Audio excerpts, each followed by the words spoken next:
Hi guys. आज हम करने वाले हैं outcomes of democracy for class 10 pol science. पहले तो मैं ये बता देती हूँ, ये चैप्टर हमारा लास्ट चैप्टर है, ठीक है। और जो है चैप्टर, ये मतलब बहुत ही इजी है ये, है ना। और इस वीडियो में हम इस चैप्टर को पूरा करेंगे। You can say one shot video, ठीक है। और ये मेरे खुद हैंडमेड नोट है। अगर आपको ये चाहिए तो आप मुझे चैट में कमेंट में बता देना। तो चलिए पढ़ते हैं। सबसे पहला क्वेश्चन आता है कि डेमोक्रेसी ही बेटर क्यों है। मतलब इतनी सारी फॉर्म्स कह रही हूँ, इतने सारे टाइप्स है, तो हमें डेमोक्रेसी ही क्यों चाहिए। तो उसकी कुछ फीचर्स है, जैसे हम डिक्टेटरशिप की बात करते हैं, तो वो उसके क्या फीचर्स हो गए, मतलब उसके क्या क्या फंक्शंस है, ठीक है। तो इसकी बात करते हैं। क्या करती है democracy? It promotes equality among citizens. मतलब वो सिटीजन्स के अमंग, मतलब सिटीजन्स को इक्वालिटी प्रमोट करती है। मतलब जैसे हम अगर अ, हम सोशल डिवीजन यहाँ पे काफी सारा है, और we know that India is a country of diversity. यहाँ पे मतलब अलग अलग धर्मों को मानते हैं, तो उनके बीच में इक्वालिटी को पैदा करना वो कोई डेमोक्रेसी से सीखे। It enhances dignity among the citizens. वो डिग्निटी मतलब सबको जोड़ के रखती है, ठीक है। It improve the quality of decision making. मतलब जैसे अगर हम डिक्टेटरशिप की बात करें, तो वहाँ पे डिसीजन मेकिंग जो होता है वो पीपल को साथ में रख के लिया जाता है, कि जो मैं डिसीजन जो ले रहा हूँ, क्या वो फायदेमंद रहेगा उन सबके लिए। तो मतलब बहुत सारे प्रोसीजर्स होते हैं, ठीक है। ये नहीं कि एक ही बंदा डिसीजन लेके उसे लागू कर दे, ठीक है। सो वो क्वालिटी जो होती है डिसीजन की, वो इम्प्रूव कर देता है। Provide method to resolve conflicts. मतलब जो भी लड़ाई झगड़े होते हैं, उनको बहुत ही आराम से वो सॉल्व कर देती है। Allow to correct the mistakes. मतलब वो मिस्टेक्स को करेक्ट करने में मदद करती है। फॉर एन एग्जाम्पल, ये हमने दोनों ले लिए हैं कि ये दोनों जो है चुनाव लड़ रहे हैं, ठीक है। इलेक्शंस में ये दोनों खड़े हैं। ये हो आप, ठीक है। तो आपने क्या किया, आप टू से प्रभावित होकर उसको वोट देते हो। मतलब टू से आप सहमत होके, ठीक है, सेटिस्फाइड होके टू को वोट देते हो। लेकिन जब टू ने वर्क किया, तो उसका कुछ खास नहीं लगा, उससे ज्यादा ध्यान नहीं दिया, तो फिर आपकी ये मिस्टेक जो हुई है कि आपने टू को वोट दिया है, वो एक वो गलत है, वो एक मिस्टेक है। तो आपको गवर्नमेंट क्या करती है, डेमोक्रेसी क्या करती है, आपको एक चांस प्रोवाइड करती है ताकि आप अपनी मिस्टेक को सुधार सको। तो अगली बात क्या करोगे, आप वन को वोट करोगे, क्योंकि टू ने काम अच्छा नहीं किया। तो आगे से आप जब भी वोट करोगे, वन को वोट करोगे। आगे बढ़ते हैं। ये है एक छोटू सा फ्लो चार्ट। अब हमने पढ़े कि गवर्नमेंट के फीचर्स क्या होते हैं। अब चैप्टर के मतलब की तरफ बढ़ते हैं, ठीक है। इसने पूछा था आउटकम्स ऑफ डेमोक्रेसी। अब हम डेमोक्रेसी को चूज कर रहे हैं, तो उसके आउटकम्स क्या होंगे, ठीक है, कि हमें बदले में वो क्या देगा, ठीक है। सो थ्री आउटकम्स है यहाँ पे। एक है पॉलिटिकल, एक है इकोनॉमिक, और एक है सोशल आउटकम, ठीक है। पॉलिटिक की अलग अलग फीचर्स है, इकोनॉमिक के अलग अलग फीचर्स है, और सोशल के अलग अलग फीचर्स है। हमें बस यही पढ़ना है, ठीक है। पॉलिटिक के क्या फीचर्स है? Accountable government, responsible government and legitimate government. अब इन तीनों के मतलब समझते हैं। सबसे पहले बढ़ते हैं अकाउंटेबल गवर्नमेंट की तरफ। अकाउंटेबल गवर्नमेंट जो होती है, वो डिसीजन को टेक करती है, लेती है। उन जो प्रोसीजर्स जो होते हैं, वो पीपल के अकाउंटेबल होते हैं। Government take decisions, procedures, making procedures accountable to the people, ठीक है। तो जो भी वो डिसीजन बनाती है, वो पीपल अकाउंटेबल होना चाहिए, उनके जो प्रोसीजर्स होते हैं वो पीपल के अकाउंटेबल होने चाहिए। अब मैं बार बार अकाउंटेबल वर्ड को यूज कर रही हूँ। अकाउंटेबल का मतलब होता है आंसरेबल, ठीक है। People has right to examine the process of decision making. People के पास राइट है कि वो एग्जामिन कर सकते हैं कि वो प्रोसेस कैसे बना रहे हैं, जिसे हम ट्रांसपेरेंसी भी कहते हैं। इसकी डेफिनेशन जो है वो एक मार्क्स में भी आ सकती है, इसलिए ट्रांसपेरेंसी जो है वो इम्पोर्टेंट है, ठीक है। आगे बढ़ते हैं। Responsible government. रिस्पॉन्सिबल गवर्नमेंट जो होती है वो तब होती है जब वो पीपल की जो नीड्स है उसको फुलफिल कर सके, ठीक है।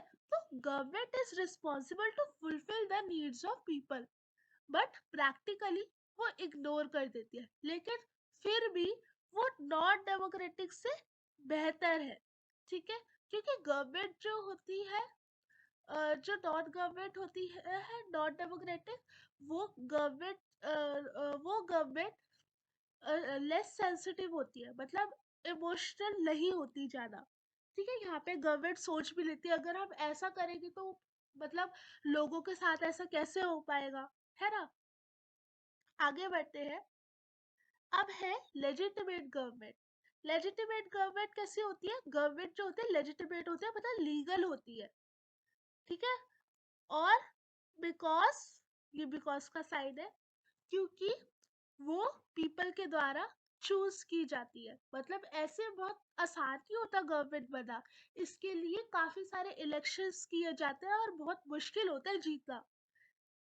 इसलिए गवर्नमेंट जो होती है लीगल होती है, क्योंकि इलेक्शंस के द्वारा वो चूज होती है। वो स्लो हो सकती है, लेस इफेक्टिव हो सकती है, लेकिन पीपल जो है गवर्नमेंट को ओन करते हैं। Sorry for my writing, because मैं माउस से लिख रही हूँ। सो आपने क्लास 9th में पढ़ा होगा कि government is to the people, for the people, of the people. वो आप यहाँ पे भी एक्सप्लेन करके लिख सकते हैं, ओके। अब आते हैं इकोनॉमिक के। इकोनॉमिक के कोई पार्ट्स नहीं है, इकोनॉमिक्स के कुछ फंक्शन है। पहला फंक्शन है higher in dictatorship due to fast decision making, ठीक है। Higher in dictatorship due to fast decision making, मतलब ये डिक्टेटरशिप जो होती है वो फास्ट डिसीजन लेती है गवर्नमेंट से ज्यादा। गवर्नमेंट में बहुत सारे प्रोसीजर्स लगते हैं, जैसे कि हमने पढ़ा था यहाँ पे ऊपर कि जो गवर्नमेंट होती है वो डिसीजन मेक करती है, प्रोसीजर्स, उन प्रोसीजर्स को बनाती है जो कि पीपल के अकाउंटेबल हो, यानी कि आंसरेबल हो, ठीक है। तो आपको पता है कि सिर्फ एक गवर्नमेंट जो है, एक गवर्नमेंट बॉडी खुद से डिसीजन नहीं बना सकती, मतलब both the houses of parliament को एग्री होना पड़ेगा, ठीक है।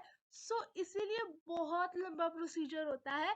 लेकिन डिक्टेटरशिप में क्या होता है, एक ही बंदा किसी डिसीजन को मतलब लागू करता है, और जो कि बहुत जल्दी हो जाता है। बट फिर भी हम